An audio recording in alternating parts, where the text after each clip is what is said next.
భయం ఉండాలి తల్లిదండ్రులు అంటే, వాళ్ళు ఏది చెప్తే అది వినాలి అన్నది. ఖచ్చితంగా ఉండాలి. కానీ ఆ భయాన్ని ఎలాగా అంటే మనం తిట్టో కొట్టో కాకుండా ఇంకెలా పరిచయం చేయొచ్చు ఆ భయాన్ని? చెప్పాను కదా, మన బిహేవియరే మనం కరెక్ట్గా ఉండి మనం అంటే మనం ఒక రోల్ మోడల్ బిహేవియర్ లాగా ఉండి అన్ని సిస్టమేటిక్గా చేస్తూ ఉంటే ఆటోమేటిక్గా వాళ్ళల్లో వస్తుందండి. ఓకే. భయం అన్నది మనం కొడితేనో తిడితేనో వచ్చేది టెంపరీ. ఓకే. వాడు మీకు చెప్పాను కదా ఇందాక, ఎంతోమంది పిల్లల్ని నేను చూశాను, ఫాదర్ వీడిని కొడితే వీడెళ్ళి కుక్కని భయంకరంగా కొడతాడు. స్కూల్లోకి వెళ్ళి వాడికన్నా చిన్నపిల్లల్ని కొడుతున్నాడు, వేరే వాళ్ళని హింసిస్తున్నాడు, ఈ కోపం చూపిస్తున్నాడు. మరి దీనికి అప్పుడు ఏం సమాధానం చెప్తారు? పెద్దయ్యాక వీడు రివెంజ్ తెచ్చుకుంటాడు ఇండైరెక్ట్గా. నీకు ఇష్టం కదా, నేను అలాంటి వాళ్ళని చూశానండి. ఎవరైతే రెస్ట్రిక్టెడ్గా టూ మచ్ పనిష్మెంట్స్ ఇస్తూ టూ మచ్ అథారిటేటివ్గా బిహేవ్ చేసే పేరెంట్స్ డామినేటింగ్గా ఉంటారో ఆ పిల్లలు పెద్ద అయిన తర్వాత ఖచ్చితంగా ఏదో ఒక విధంగా లైఫ్లో అంటే వాళ్ళ ఫాదర్ మీద కోపమో పేరెంట్స్ మీద కోపం, తన చదువు మీద, వాళ్ళ పరువు పోవాలని బిహేవియర్, తను కావాలని బ్యాడ్ హ్యాబిట్స్ని అలవాటు, తన లైఫే నాశనం అవుతుంది. అయినా సరే అంటే కొంతమంది అది చాలా కొద్ది మంది పాజిటివ్గా తీసుకుంటారు, ఎక్కువ మంది నెగిటివ్గా తీసుకుంటారు. ఎనీవేస్ ఏదైనా సరే అంత భయంకరంగా కొట్టి తిట్టాల్సిన అవసరం లేదు, పరిస్థితి తెచ్చుకోవద్దు అంటున్నా. ఎందుకంటే మనం ఫస్ట్ నుంచి కూడా ఒక సెట్ ఆఫ్ బిహేవియర్ ప్యాటర్న్స్ అన్నది అలవాటు చేసేయాలి. అది కూడా కన్సిస్టెన్సీ ఉండాలి. ఒకసారి ఒకలాగా చెప్పకూడదు. మనం ఎప్పుడు ఒకేలాగా ఉండాలి. ఇద్దరు ఒకే మాట మీద ఉండాలి. మదర్ ఒకటి చెప్తుంది, ఫాదర్ ఒకటి చెప్తారు. అమ్మ చేయమంటుంది, డాడీ చేయొద్దంటారు. సో అసలు ఇక్కడ వీడికి ఎవరిని ఫాలో అవుతారు? తినకి ఏది కన్వీనియంట్గా ఉంటుంది, కంఫర్టబుల్గా ఉంటుందో ఆబ్వియస్గా ఎప్పుడు కూడా చెడే బాగుంటుంది కదా.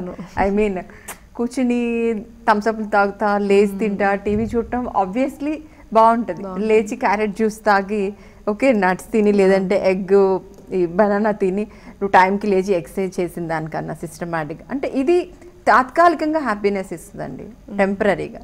ఇది పర్మనెంట్గా మనకి ఒక మంచి అలవాటుని అన్నది చేస్తుంది, ఒక క్యారెక్టర్ బిల్డింగ్ అన్నది ఉంటుంది.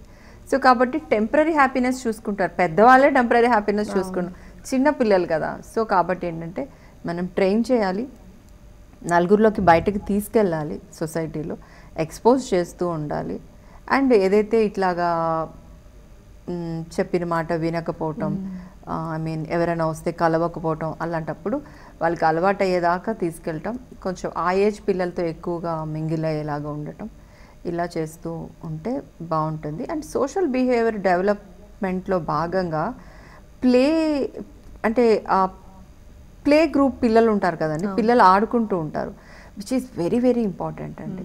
పిల్లలు మన దగ్గర బిగుసుకుపోతారు, పెద్దవాళ్ళ దగ్గర చాలా బాగుంటారు. అక్కడ వాళ్ళు చాలా ఓపెన్ అప్ అవుతారు. ఎందుకంటే అక్కడ చూడండి, వాడిని ఎవడు జడ్జ్ చేయడు, ఎవడు కామెంట్ చేయడు, క్రిటిసైజ్ చేయడు. ఓకే, సో వాడిలాగా హ్యాపీగా ఉంటాడు.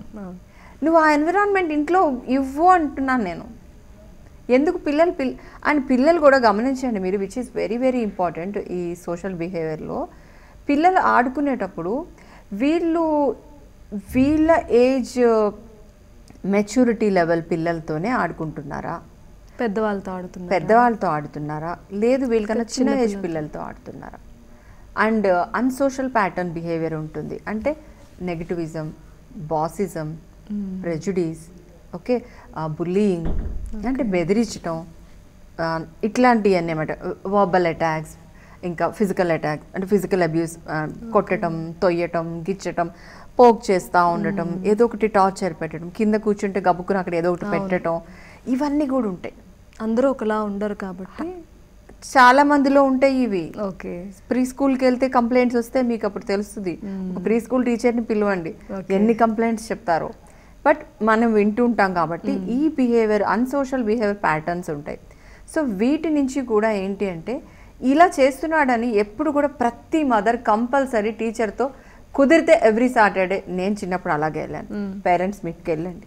ఓకే, అంటే మా పిల్లలు చిన్నప్పుడు ఎవ్రీ సాటర్డే పేరెంట్స్ మీట్ ఉండేది, ఇప్పుడు మేబీ మంత్లీ వన్స్ ఉంటుంది.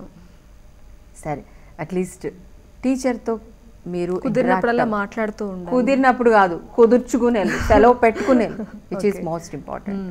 ఎందుకంటే మీకు తెలియని ఎన్నో విషయాలు మీ అమ్మాయి గురించి మీ టీచర్ చెప్తారు. సో టీచర్ చెప్పేది తీసుకోండి. Class room behaviour, social behaviour, play ground behaviour, ఇవన్నీ ఎలా ఉంటున్నాయి.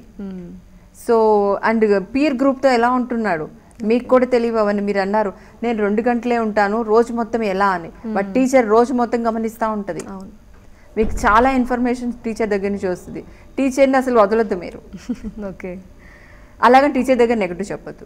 మా అమ్మాయి తినట్లేదండి, మా అమ్మాయి చదవట్లేదండి, మీరు కొంచెం భయం చెప్పండి, మీరు తిట్టండి దయచేసి. వచ్చా ఇంట్లో కూడా మనం ఆ టీచర్ పేరు చెప్తాం, పలానా టీచర్కి చెప్తాం, కంప్లైంట్ ఇస్తాం అని ఊరికే స్కూల్ పేరు టీచర్ పేరు చెప్పడం, అలా టీచర్ అంటే భయపెట్టి అలా దయచేసి అలా కాకుండా మీరైతే సో ఇలాగా నలుగురు పిల్లలతో ఎక్కువ ఆడుకోవటం ఇవి చేస్తుంటే ఏమవుతుందంటే పిల్లలకి ఒక అబ్జర్వేషన్, వాళ్ళ టర్న్ వచ్చేదాకా వెయిట్ చేయటం. ఇంట్లో కూర్చుని వీడియో గేమ్స్ ఆడితే ఇవేం రావు. నువ్వు వెయిట్ చేసే నీ టర్న్ రాదు. ఓకే, నీకు ట్రై చేయటం రాదు. ఓడిపోతే నువ్వు మళ్ళీ లేవటం, మళ్ళీ ప్రయత్నించి గెలవాలి అనుకోవటం రాదు. సో గెలవాలి అంటే టీమ్ స్పిరిట్ ఉంటుంది, ఇవన్నీ రావు. కష్టపడటం, చెమట పెట్టడం, బాడీ మూవ్ అవటం, మొబిలిటీ, ఇదేమీ ఉండదు. And group play which is very very important for నీకు సోషల్ నలుగురిలో ఎలా ప్రవర్తించాలే కాదు, వీడు గమనిస్తాడు ఎవరు ఎలా బిహేవ్ చేస్తున్నారు. సో వాడు కన్వీనియంట్గా వాడికి రెస్పెక్ట్ ఇచ్చి వాడికి ఇంపార్టెన్స్ ఇచ్చే వాడితోనే వీడు కలుస్తాడు. చూడండి, నాకు మా ఫ్రెండ్ అంటే రాహుల్ అంటే చాలా ఇష్టం, ఎందుకంటే నేను ఏం చెప్పినా వింటాడు, నా కోసం కూడా తీసుకొస్తాడు. అంటే షేరింగ్. అవును. సో వీడికి అది నచ్చింది, షేరింగ్ నచ్చింది, వీడు చెప్పేది వినటం నచ్చింది, వీడితో ఆడుకోవటం నచ్చింది, వీడితో టైం స్పెండ్ చేయడం నచ్చింది. అంటే ఇవన్నీ నువ్వు ఇంట్లో ఇస్తున్నావా? నో. సో అట్లీస్ట్ అప్పుడు నువ్వు కనీసం వీడు ఆడుకునేలాగా వీడు ప్లే గ్రూప్ ఏంటి ఇలా చేస్తూ ఉంటే ఎస్ ఒక్కొక్కరు ఇలా బిహేవ్ చేస్తున్నారు అనేది కనీసం వాడు అబ్జర్వ్ చేస్తాడు. కాబట్టి సోషల్ బిహేవియర్కి పిల్లల్ని నలుగురితో ఆడించడం ఈజ్ వెరీ వెరీ ఇంపార్టెంట్. ఇవాళ రేపు అపార్ట్మెంట్స్లో కుదరకపోయినా అట్లీస్ట్ మీరే సండే వారానికి 2 రోజులు పార్క్ తీసుకెళ్ళి దగ్గరలో